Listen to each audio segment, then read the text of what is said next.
como eu fui seminarista e a minha formação religiosa foi na Igreja Católica, então eu nunca aceitei, sabe? Apesar de meu pai ser adventista, meus irmãos, e eu nunca conseguia entrar, né, na adventista.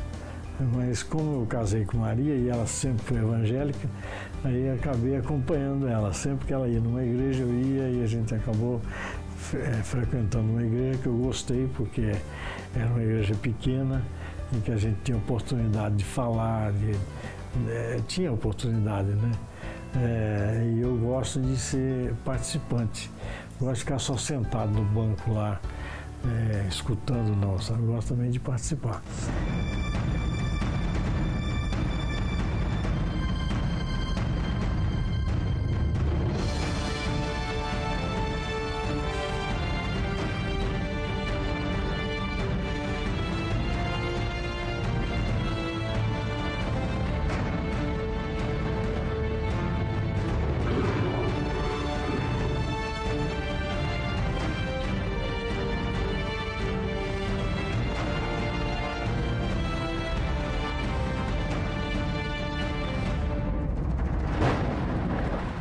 Olá, amigos da Novo Tempo, sejam bem-vindos mais uma vez ao Bíblia Fácil, o seu programa semanal de estudo da Bíblia. Ao longo dessas semanas, estamos aprendendo sobre o livro do Apocalipse. Essa é a primeira temporada. E nós trouxemos para o Servisa 10 convidados especiais, vindo de vários estados do Brasil, para participar desse momento especial de estudo da Bíblia. Obrigado, você também que tem assistido, tem acompanhado o programa, tem indicado para os amigos. Muito obrigado por sua participação. Inclusive, eu tenho um convite a fazer para você. Nas igrejas adventistas, nos domingos à noite, nós estamos estudando o mesmo tema do programa Bíblia Fácil, os temas do livro do Apocalipse. Você está convidado a fazer-nos uma visita. Se você sabe onde é a igreja, excelente. Se você não sabe, acesse um site que eu vou te dar agora. encontreumaigreja.com.br. Você vai clicar ali, põe o seu estado, cidade, bairro e o programa, o site, vai colocar para você a igreja mais próxima da sua casa. Faça-nos uma visita. Estamos estudando o livro do Apocalipse aos domingos à noite e você é nosso convidado. Hoje vamos conversar um pouquinho mais com minha amiga Sandra, que vem lá de Indaiatuba. A primeira pergunta é: o que significa Indaiatuba? Indaiatuba, o nome da cidade foi dado por causa de uma palmeira que tem lá. Olha! Então, Indaiá, agora, hein? a palmeira é Indaiá. Pronta, né? Então, daí Indaiatuba. E eu brinco, eu digo que é Dubaiatuba, porque é carésima cidade. Muito boa, mas carésima. Entendi. Quantos habitantes tem Indaiatuba? 220 mil pelo último censo agora. Uma excelente cidade, né? Sim, sim. Sandra, e aí, o estudo do Apocalipse, está gostando? Muito, eu estou surpreendida com tudo que eu estou ouvindo aqui, porque muitas coisas nem sonho eu tinha tido acesso. Você é evangélica cristã há muitos anos, né? Tem estudado a Bíblia há um bom tempo, mas sempre tem coisas para aprendermos, né? Sim, pastor, eu digo com bastante firmeza, poucas igrejas hoje se aprofundam no estudo da palavra. Então nós temos assim, eu passei por 2 igrejas na minha vida, do meu período de conversão até aqui, em nenhuma delas eu vi, nesses 8 anos quase, o que eu vi aqui nesse período de participação do programa. Então, mas que bom, muito bom ter você, vou ter a sua participação e juntos, né, aqui vamos aprender mais, a cada semana estamos aprendendo mais sobre um tema. Com certeza. Seja bem-vinda, tá bom? Eu queria só aproveitar a oportunidade para agradecer a Eliette, que foi o instrumento usado por Deus para me colocar José aqui. Silva, né? Eliette e José Silva, amados do Senhor. Amados, um casal muito especial, tem um carinho muito grande por eles. E tem cuidado muito da minha mãe nesse período da minha ausência. Mãe, beijo para você. Deus te escolheu para me gerar no seu ventre. Você é especial e eu te amo. Oh, que bom, que joia. Que belo recado. Sandra, obrigado por sua presença, sua participação. Eu que agradeço. E aí, estão prontos para começarmos então? Apocalipse capítulo 11. Hoje o tema que nós vamos estudar, você pode acompanhar aí, vamos estudar sobre 2 testemunhas mártires. Chegamos ao nosso programa de número 8, 2 testemunhas mártires. O que significa um mártir? Quem pode me ajudar? O que é um mártir? Hã? Eu não estou te ouvindo. E ninguém de casa está te ouvindo sem microfone. Dá a vida por Cristo? É alguém que morre por Cristo, né? Esse é um mártir, é verdade. Quem são essas duas testemunhas mártires de Apocalipse capítulo 11? Esse é o tema que hoje nós vamos estudar. Mas nós não vamos começar o estudo sem antes fazermos uma oração. Você que está em casa nos acompanhando, participe também desta oração pedindo a iluminação do Espírito Santo para o nosso estudo. Bondoso Deus e Pai, graças te rendemos pelo privilégio de mais uma vez nos reunirmos em torno da Tua Palavra. Abençoa-nos agora ao estudarmos esse tema tão importante e que nós possamos entender em cada tema a Tua vontade para a nossa vida. Abençoe não apenas os nossos convidados que estão aqui no Cevisa, mas os nossos amigos que nos assistem em casa. Que a Tua bênção seja extensiva a cada família, a cada pessoa que agora está sintonizado com a Bíblia Fácil. Tome conta de todos nós, abençoa-nos e ajuda-nos. Te oramos por Cristo. Amém. Apocalipse, capítulo 11. Chegamos então a um capítulo extraordinário. Na realidade, o Apocalipse, ele foi escrito em forma de quiasmo. Eu não falei para vocês sobre isso ainda, né? Mas nas próximas lições vamos explicar um pouquinho o que é um quiasmo, essa estrutura literária que o Apocalipse foi escrito. Mas nós estamos chegando ao centro do livro. E o capítulo 11 é o que vai dar margem para aquilo que vem em seguida. Capítulos 12, 13 e 14, que funciona como ápice de toda a revelação que Deus tem. Pois bem, aqui no capítulo 11, João está para testemunhar uma verdadeira batalha entre a Bíblia, a Palavra de Deus, e o ateísmo. Então esse é o tema do capítulo 11, uma batalha entre a Palavra de Deus e o ateísmo. Essa batalha alcançou seu clímax na Revolução Francesa, que ocupa um lugar na profecia bíblica, destacando o seu ódio pelo cristianismo. Estão lembrados do nosso primeiro encontro, quando eu falei que a França estava figurada nas profecias? Chegamos ao momento de entender como que a França aparece aqui no livro do Apocalipse. Pois bem, vamos começar então a nossa leitura, capítulo 11, a partir do verso 3. Diz assim o texto: As duas testemunhas mártires.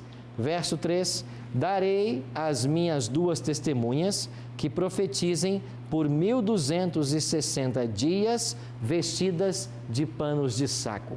Quem sabe me dizer o que significa estar vestido de pano de saco? Já ouviu essa linguagem na Bíblia? Já? O que significa?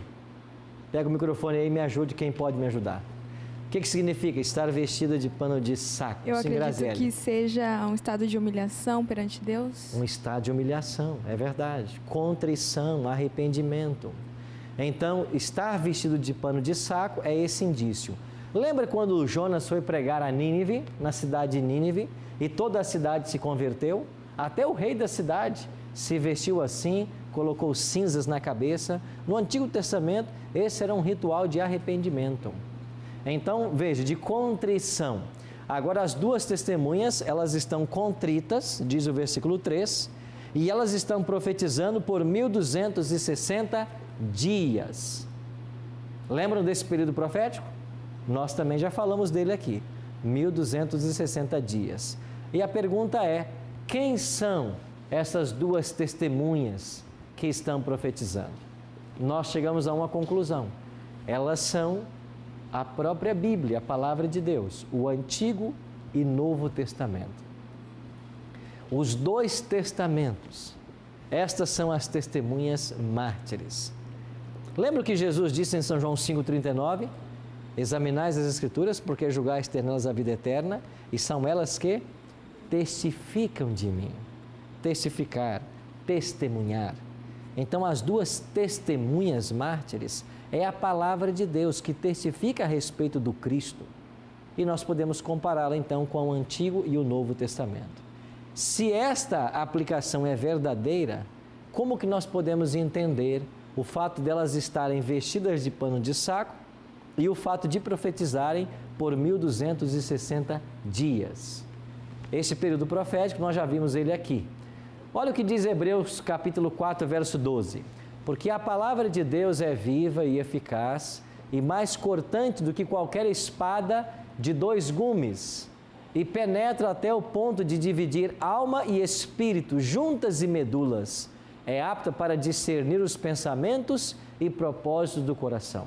A palavra de Deus é como uma espada. Está lembrado do capítulo 1 de Apocalipse, quando Cristo se apresentou para João e ele tinha uma espada afiada que saía de sua boca? Lembra dessa expressão? A espada afiada que sai da boca é a palavra do Cristo. Agora Paulo está dizendo, a espada de dois gumes é a palavra de Deus. E ela é apta para quê? Para discernir os pensamentos e propósitos do coração. Quando você lê a palavra, quando você lê a Bíblia, ela te ajuda numa autoanálise. Ela te convence do pecado, ela te mostra o caminho da salvação, ela te mostra a experiência de viver ao lado de Cristo. Veja, o salmista escreveu vários salmos falando sobre a Bíblia, né? No Salmo 119, lá no verso 105, Davi diz assim: lâmpada para os meus pés é a tua palavra e luz para os meus caminhos. Por que o diabo odeia tanto esse livro? Por causa disso. Porque esse livro ilumina o caminho do cristão, ilumina a vida da pessoa. O diabo odeia a Bíblia. E porque ele odeia a Bíblia, ele a atacou durante 1260 anos. É por isso que elas estão profetizando aqui, vestidas de pano de saco, por esse período. Aonde esse período se enquadra na história? Nós já explicamos isso aqui, do ano 538 até o ano 1798. O que aconteceu nesse período? 1260 anos de supremacia papal. Nós explicamos aqui que no ano 533, Justiniano, imperador de Roma Oriental, baixou um decreto declarando o bispo de Roma o cabeça de todas as igrejas, o líder espiritual. 533. Só que haviam tribos arianas que não aceitavam a autoridade do Papa. Essas mesmas tribos arianas tinham derrotado o Império Romano. Lembra que Roma perdeu seu poder para 10 tribos bárbaras? Isso é o cumprimento profético de Daniel 2, a estátua que tinha 10 artelhos nos pés, ou então aquele animal do capítulo 7 de 10 chifres. Esses 10 chifres e os 10 artelhos representavam essas 10 tribos bárbaras que atacaram Roma. Eu não sei se eu já mencionei para vocês, mas existe um historiador britânico que trata muito desse tema e ele é Edward Gibbon. Essa aqui é um volume da obra dele. Esse é um historiador britânico do século XVIII e ele escreveu aqui a história do declínio e queda do Império Romano. E aqui ele diz nessa obra de que dos anos 352 a 476, as tribos bárbaras invadiram a Itália e minaram a autoridade de Roma até provocar a sua queda em 476. E Rômulo Augusto foi o último imperador romano. Ele entrega a sua coroa diante de um dos reis, lá em Ravenna, de um dos reis dessas tribos bárbaras. Então, Edward Gibbon conta muito bem essa história. Então, quando as tribos bárbaras dominavam, o papado começou a ascender o seu poder. E em 538 é o ano que o papado expulsa de Roma a última tribo antagônica, a última tribo que não aceitava o seu domínio, os ostrogodos.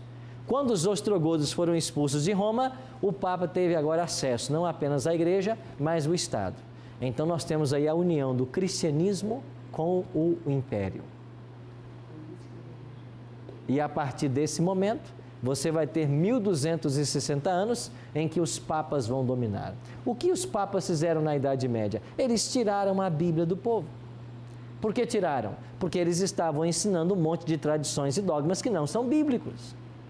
E nós já mencionamos para vocês aqui vários deles, como orar para mortos, como a confissão auricular, como você pagar pelo céu, certo? E foi estas coisas que criou revolta em um monge da própria igreja. Como ele se chamava? Martinho Lutero.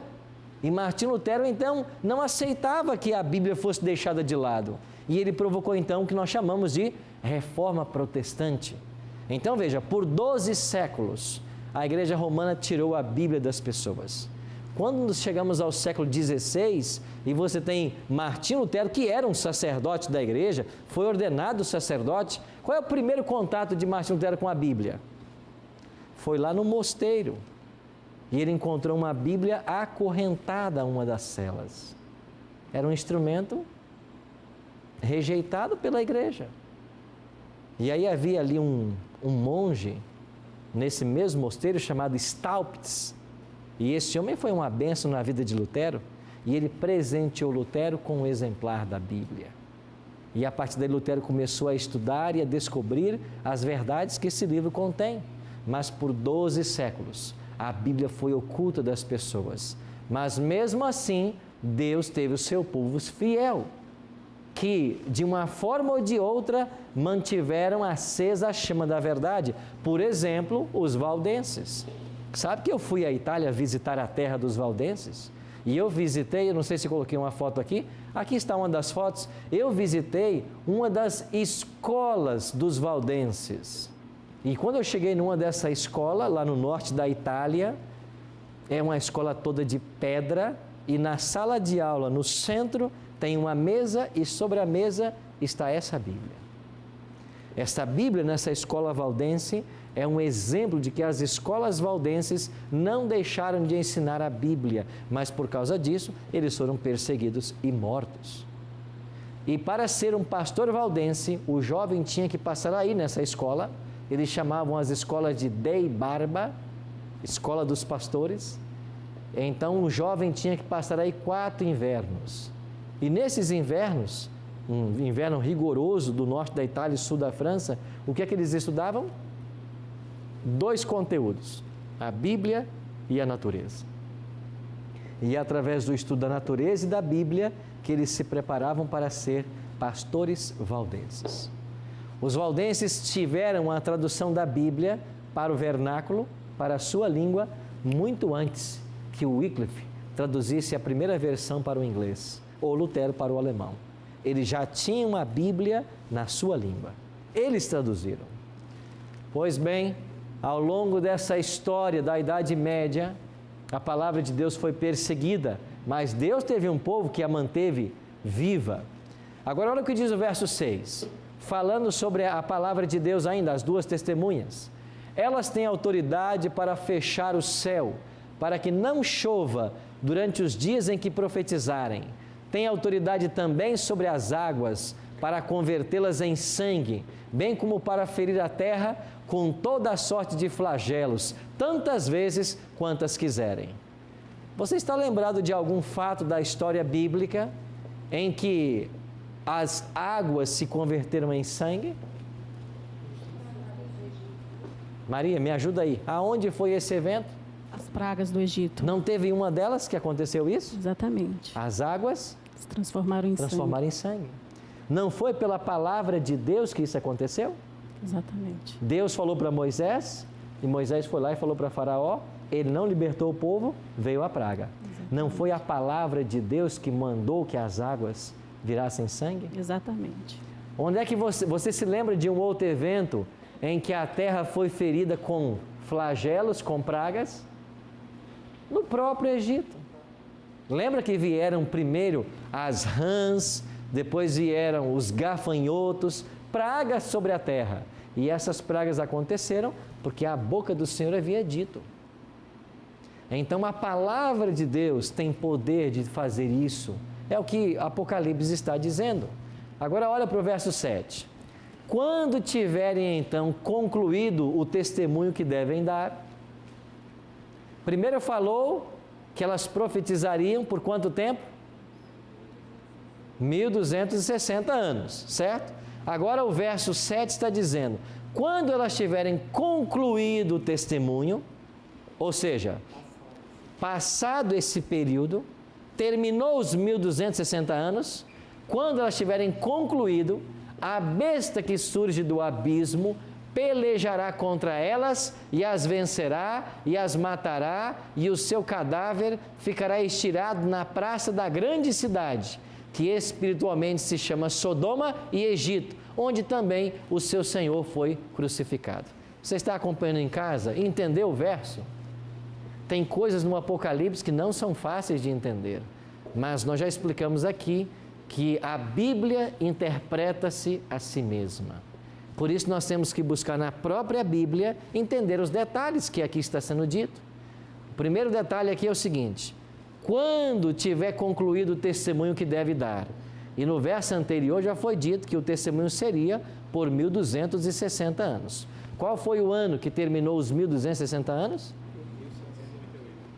1798. Aí terminaram os 1260 anos de supremacia papal. Eu já disse para vocês que evento aconteceu nesse ano, que terminou com a supremacia dos papas. Qual foi o evento? O Papa foi deposto, isso mesmo, Guilherme. Foi a prisão do Papa Pio VI, que foi preso por ordem de Napoleão Bonaparte em fevereiro de 1798.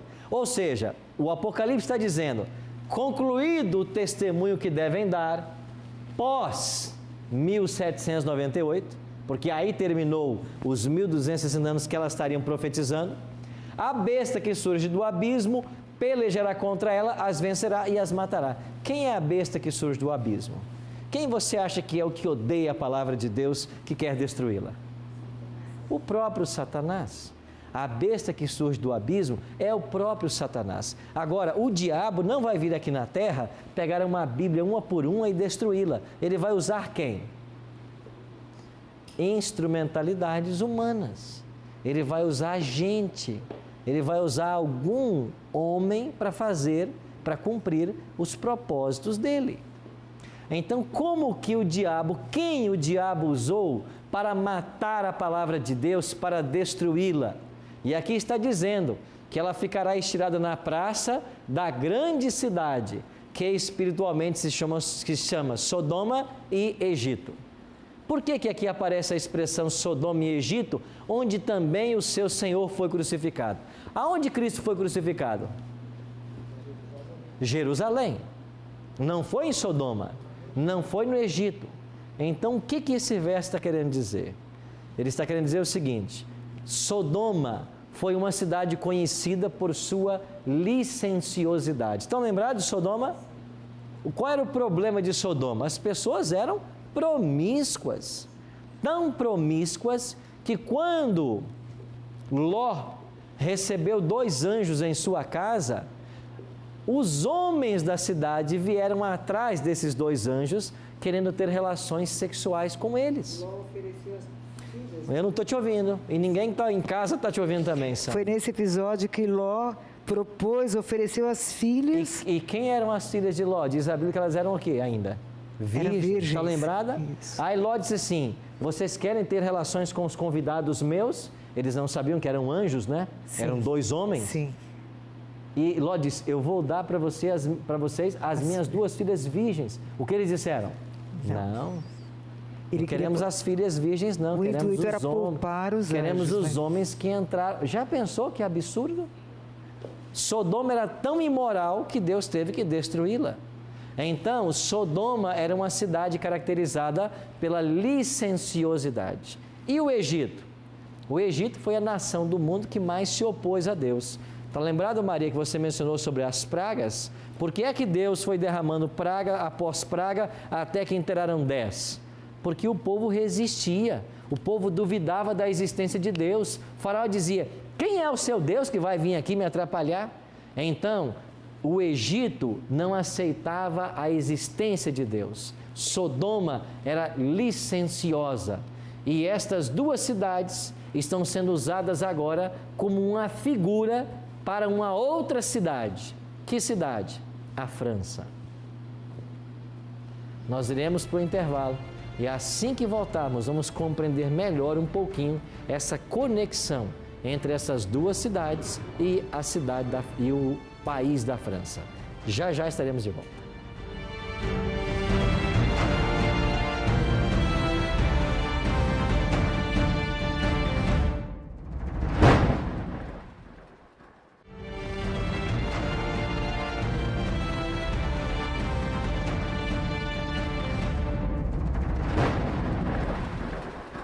Estamos de volta com o programa Bíblia Fácil e você já sabe, nós temos um presente especial para você. Nós preparamos uma revista com todos os 18 assuntos que aqui estamos estudando. Se você quiser essa revista, basta ligar para nós em horário comercial. O nosso telefone é 0 operadora 12 21 27 3121. Se você tem acesso à internet, você mesmo pode fazer um cadastro.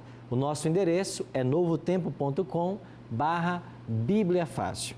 Aí você pode então fazer ali o seu cadastro com os dados postais e num prazo de 15 a 20 dias, essa revista vai estar chegando em sua casa. Nós trouxemos uma para cada um de vocês, né? Depois vamos dar de presente, tá? Vocês já vão levar essa revista para vocês continuarem o estudo também. Quando nós terminamos o primeiro bloco, nós estávamos falando a respeito de uma nação que cumpriria o papel profético de Apocalipse 11, 7 e 8. Falamos que na Bíblia Sodoma é símbolo de licenciosidade, o Egito é símbolo de, o que colocaríamos? Ateísmo, né? A crença na não existência de Deus, ou desafiando a Deus, e diz também aonde o seu Senhor foi crucificado. Mas Cristo não foi crucificado na França. Eu disse que essa profecia se cumpriu na França, mas Cristo foi crucificado em Jerusalém. E aí como fica? É porque na França, Cristo foi crucificado na pessoa de seus seguidores. Lembra que eu falei para vocês sobre o massacre de São Bartolomeu? Que apenas em cerca de 3 meses, 70 mil cristãos foram mortos. Então, os cristãos mortos na França, Cristo estava morrendo neles ali. Então, os discípulos de Cristo que a nação matou, cumpre esse papel da profecia. Agora, olhando para a história da França, como que nós podemos encaixar esta profecia? Vocês todos já conhecem um pouco do que foi a Revolução Francesa. Foi, de fato, um momento de turbulência para a nação. A Revolução Francesa foi um fenômeno sociológico. É claro que, a despeito de outros motivos, foi também uma revolta à religião. E por que a nação estava revoltada com a religião? É por causa de 12 séculos de domínio da Igreja Romana.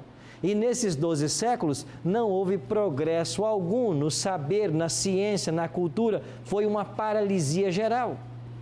E de fato não é isso que aconteceu? Volte o seu relógio 200 anos. Há 200 anos atrás, como era o mundo?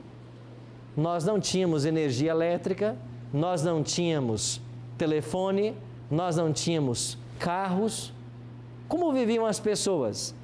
Eram agrários, plantavam para comer, viviam em famílias, não tinham as indústrias.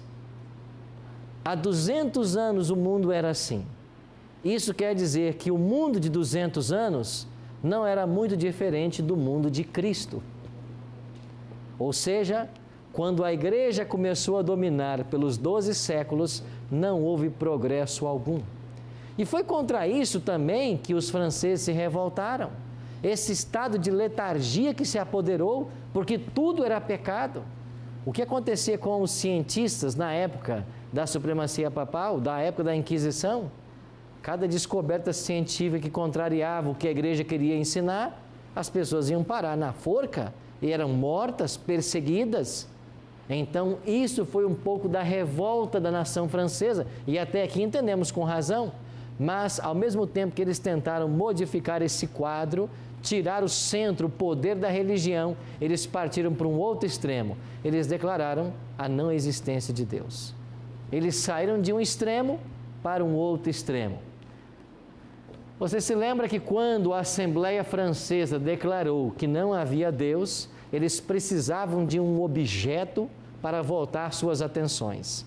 E eles escolheram então uma mulher que seria chamada a deusa da razão, a quem os franceses venerariam. Acertei? Assim, essa mulher foi levada até a Catedral de Notre Dame e numa cerimônia a sabedoria foi empossada, a deusa da razão. E a partir daí, esse seria o Deus dos franceses, ou a deusa dos franceses. Esse estado de coisas durou muito pouco tempo, porque quando eles tiraram Deus da posição dele, a nação viveu uma das suas piores crises. Na França, em Paris principalmente, começou uma onda de assassinatos, de roubos. Todo tipo de mal começou a se espalhar. Por quê? Porque não havia Deus. Cada um é consciência para si. Eu vivo de acordo com a minha sabedoria, com a minha razão. Esse estado de coisas durou pelo menos 3 anos e meio. E olha o que interessante. Vamos continuar lendo o capítulo 11 e você vai ver a aplicação profética de cada simbolismo. Verso 9. Então muitos dentre os povos, tribos, línguas e nações contemplaram os cadáveres das 2 testemunhas por 3 dias e meio e não permitiram que os cadáveres, não permitem que esses cadáveres sejam sepultados. Os cadáveres das 2 testemunhas da Bíblia ficaram simbolicamente lançados na praça, sem que fossem sepultados. Por quanto tempo? 3 dias e meio. Aplicando o princípio profético, 3 anos e meio. Ou seja, por 3 anos e meio, a palavra de Deus estaria como que morta para a nação francesa. Aonde se enquadra esse período? Esta profecia vai ter exato cumprimento naquilo que nós chamamos na história de o reinado de terror. Esse reinado de terror, ele começou no dia 26 de novembro de 1793, quando a Assembleia Legislativa baixou um decreto declarando: não há Deus. E quando isso aconteceu, esse foi um motivo de grande regozijo, mas só durou 3 anos e meio, porque em 17 de junho de 1797, a própria Assembleia teve que determinar, votar, de que a religião fazia bem à nação. E eles tiveram que voltar ao conceito de religião. E mais uma vez a religião foi permitida na França. Mas por 3 anos e meio, foi o único país do mundo que por um voto de assembleia declarou: Deus não existe. E esse estado de coisas durou 3 anos e meio. Mas o país entrou numa convulsão tal que eles tiveram que voltar atrás. Porque se o povo não tinha mais um Deus para temer, para seguir, se não havia mais um padrão moral, mas é a sua consciência, é a sua razão, o que aconteceu?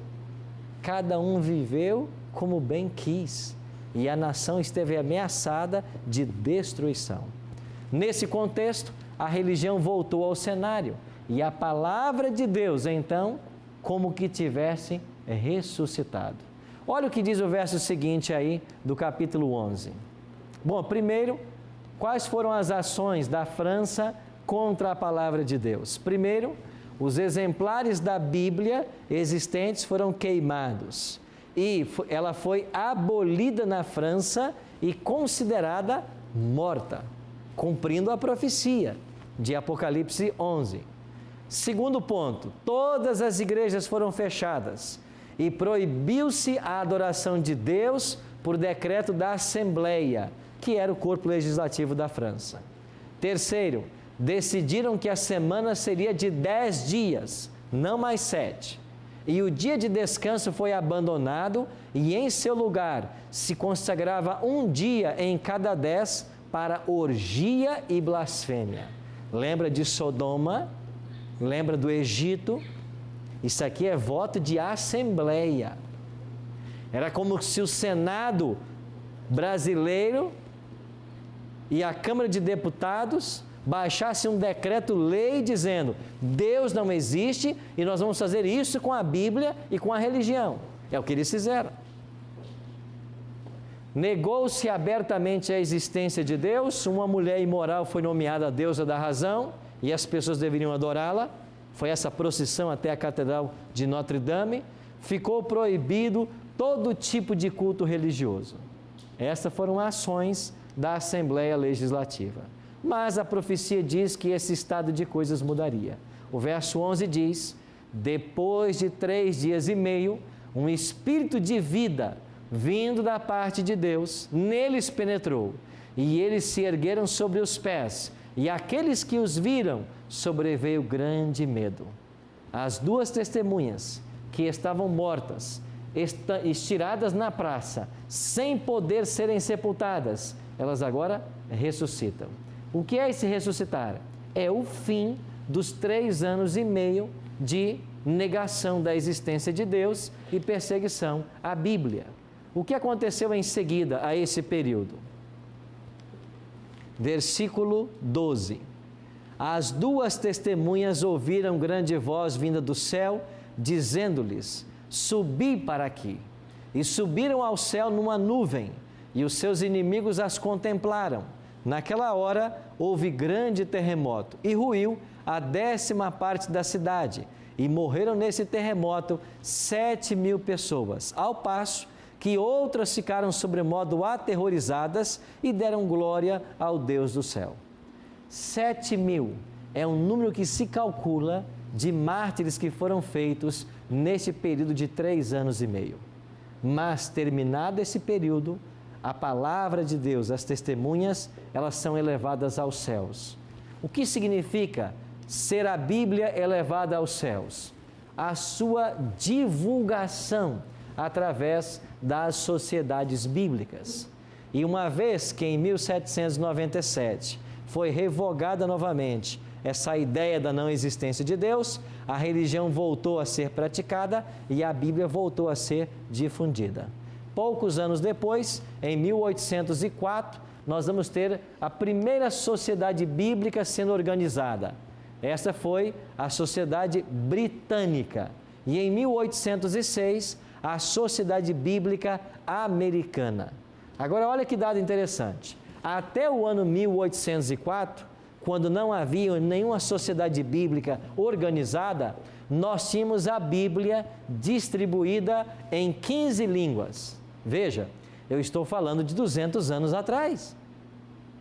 Há 200 anos atrás, a Bíblia só estava em 15 línguas.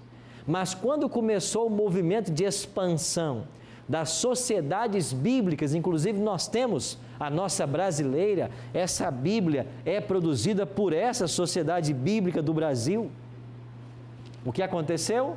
Até 2012, nós já tínhamos a Bíblia publicada em 2.500 línguas diferentes. Eu pergunto, a Bíblia, as testemunhas ressuscitaram ou não? De apenas quantas línguas? 15, nós fomos para 2.500 línguas e dialetos, onde a Bíblia hoje é publicada. Hoje não, até 2012. Ou seja, o que a profecia havia dito cumpriu-se exatamente, com detalhes históricos, com datas marcadas exatamente. Assim, hoje a palavra de Deus está sendo difundida. Qual é a lição que nós podemos tirar desse episódio do capítulo 11? Deus preservou miraculosamente a sua palavra. É isso que Deus fez. De fato, Deus não só inspirou o livro para ser escrito, como Deus também acompanha o processo de produção e distribuição desse livro. E o fato de eu e você termos esse livro em nossas mãos, o livro mais antigo do mundo, o livro mais traduzido do mundo, é um milagre. Como que Deus preservou esses manuscritos?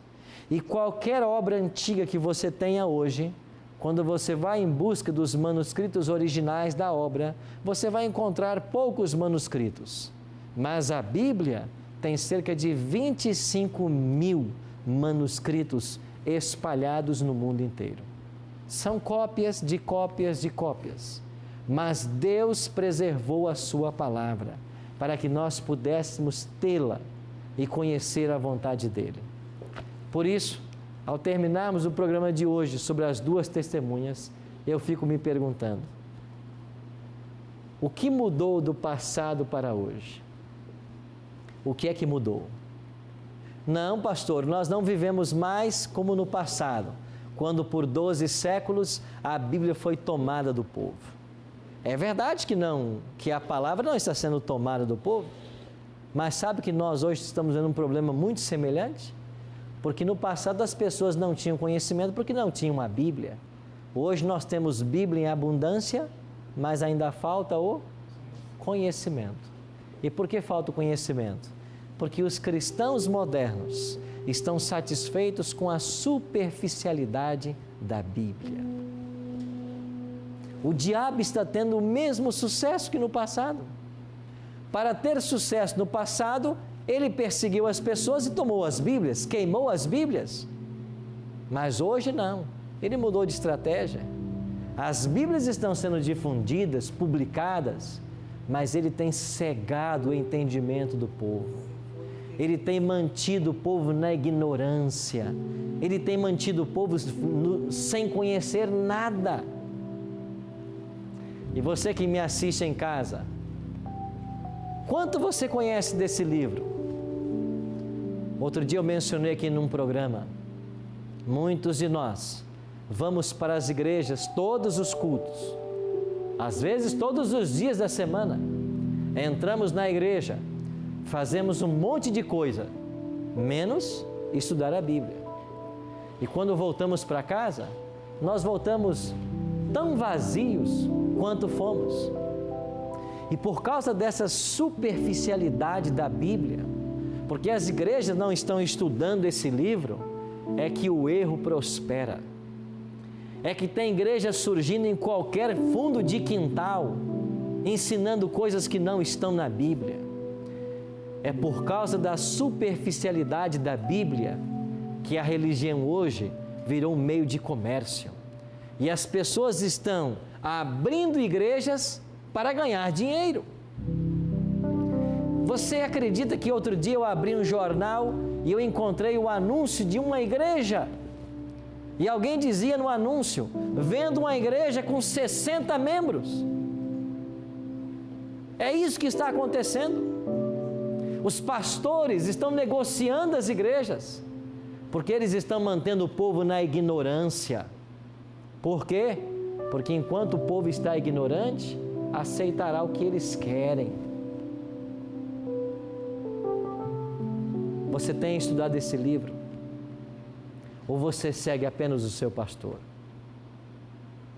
Você tem ouvido muitas verdades aqui na Novo Tempo, não? No programa Bíblia Fácil, no Está Escrito, no Arena, na Mira da Verdade. E vez por outra eu recebo um e-mail dizendo para mim assim, Pastor Arilton, eu sou de tal igreja, mas eu estou guardando o sábado escondido. Pastor Arilton, eu sou de tal igreja, mas eu não acredito no dom de línguas como falam na minha igreja. Pastor Arilton, eu sou de tal igreja, mas eu acredito que o meu corpo é o templo do Espírito Santo, que eu não posso beber nada alcoólico, nem comer carnes imundas. Eu quero falar para você agora, até quando você vai submeter a sua consciência ao seu líder religioso? Até quando você vai aceitar a palavra do seu pastor, do seu missionário, do seu bispo, como sendo autorizada a palavra de Deus, longe do que está nesse livro? Até quando?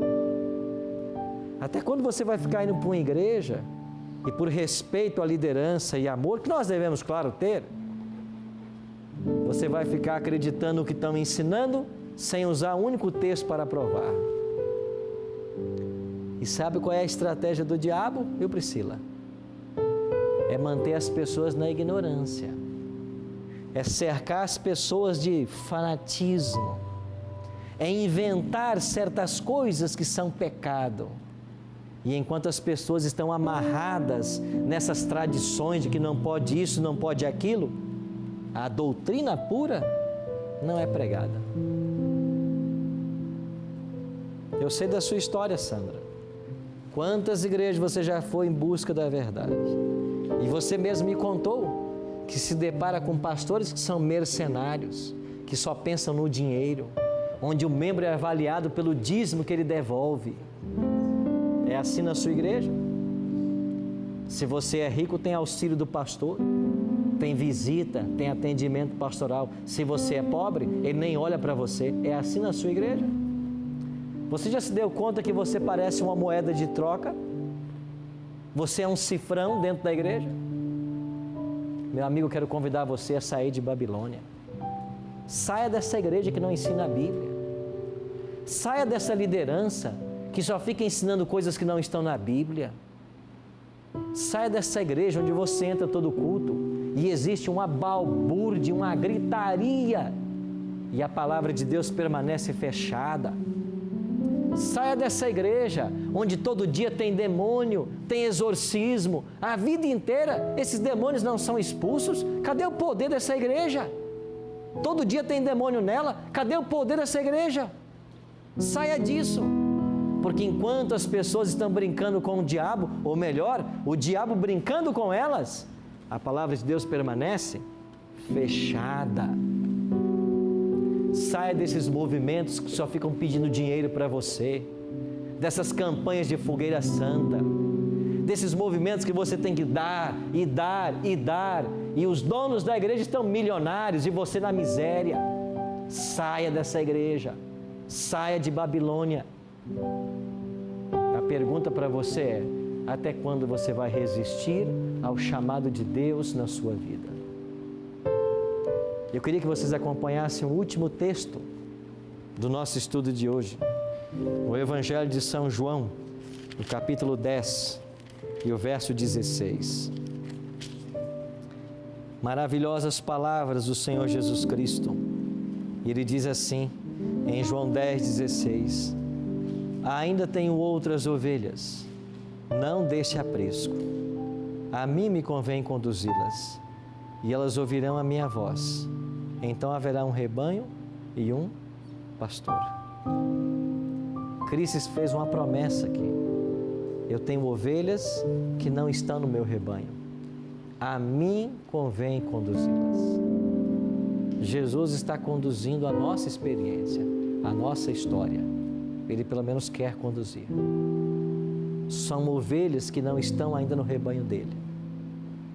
E se você estiver disposto, se você se humilhar ante a poderosa mão de Deus, se você abrir o seu coração à obra do Espírito Santo, os milagres que você tanto espera, eles vão acontecer. Eu quero convidar o quarteto Arautos do Rei. A música que agora eles vão cantar tem uma frase que me chama a atenção. Ela diz assim: não resista mais. Não resista. Pare de se enganar. Pare de ser enganada. Não resista mais. Se a obra é de Deus na sua vida, ela vai prosperar. Mas você tem que dar o primeiro passo. Porque enquanto você não der o primeiro passo, o mar não se abre, o milagre não acontece. Não resista. Ouça a voz do Espírito Santo.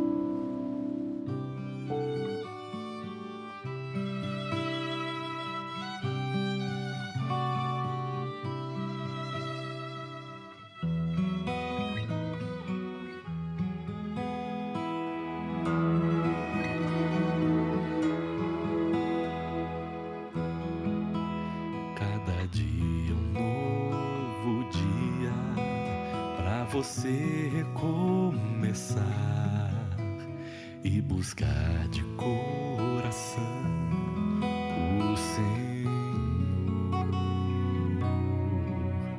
apoiando no futuro, tropeçando no passado, mas andando e clamando por perdão.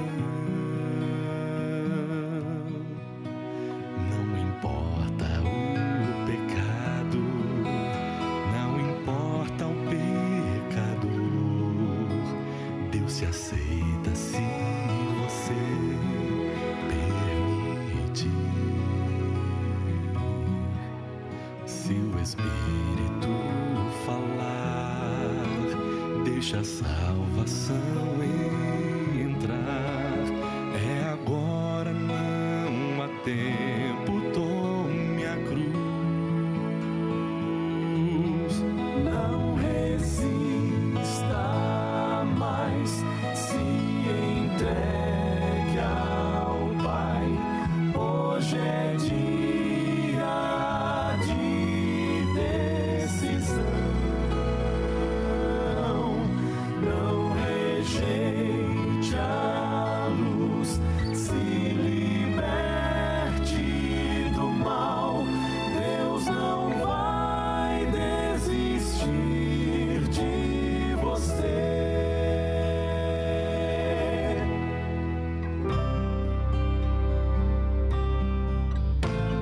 você não vê motivos para sua vida continuar, se você se acha indigno para Deus, este é o seu momento, não o deixe escapar, não demore, venha a Cristo sem tardar.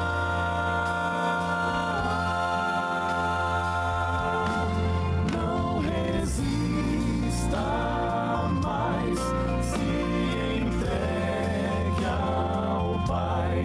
Hoje é dia de decisão. Não rejeite a luz, se liberte do mal. Deus não vai desistir de você. Não resista mais, se entregue ao Pai. Hoje é dia de decisão. Não rejeite a luz, se liberte do mal. Deus não vai desistir de você. Não resista mais, se entregue ao Pai. Hoje é dia de decisão. Não rejeite a luz, se liberte do mal. Deus não vai desistir de você. Não rejeite a luz, se liberte do mal.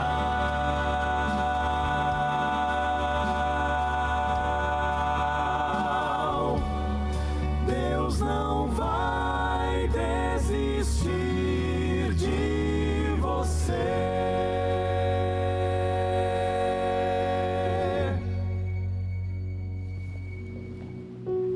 O apelo de Cristo para mim e para você é: não rejeite a luz. Não desista, porque Deus nunca vai desistir de você. Todo aquele que é sincero de coração e quiser praticar o que a Bíblia ensina, vai receber a ajuda de Deus. A palavra de Deus hoje está sendo atacada, mais do que nunca, porque as pessoas estão mantendo o povo na superficialidade, estão torcendo suas verdades, estão ensinando aquilo que gostam, que agradam as pessoas, e a verdade está sendo mantida oculta das pessoas. Mas Deus está suscitando um povo que ama a verdade, e você está convidado a fazer parte desse povo. Não resista, o Espírito Santo vai te chamar, e quando Ele te chamar a tomar uma decisão séria na sua vida, você faça isso, porque nunca quem escolhe Cristo se arrepende. Ore comigo. Pai, obrigado não apenas porque temos a Tua palavra em nossas mãos, mas obrigado porque o Teu Espírito tem nos assistido enquanto nós estudamos esse livro. Obrigado porque vivemos num país onde existe liberdade religiosa e nós podemos abrir a Tua palavra e conhecer os mistérios que esse livro encerra para nós. Obrigado pela Tua promessa de que o Senhor está conduzindo as Tuas ovelhas ao aprisco do bom pastor. Nós queremos ser parte desse rebanho, nós queremos ser Tuas ovelhas, nós queremos conhecer a Tua voz e ouvi-la, nós queremos Te obedecer, nós queremos nos preparar para Te receber quando o Senhor voltar. Por isso, bom Pai, abençoe as decisões que agora estão sendo feitas. Sela com o Teu Espírito cada decisão e que nós tenhamos a Tua ajuda para tomar o caminho certo, tomar a decisão certa em te servir em espírito e em verdade. Em nome de Cristo nós te oramos. Amém. Obrigado por a sua companhia no programa Bíblia Fácil de hoje. Na semana que vem, vamos estar juntos para estudarmos o capítulo 12, que fala sobre a mulher e o dragão. Eu espero por você em nosso próximo encontro.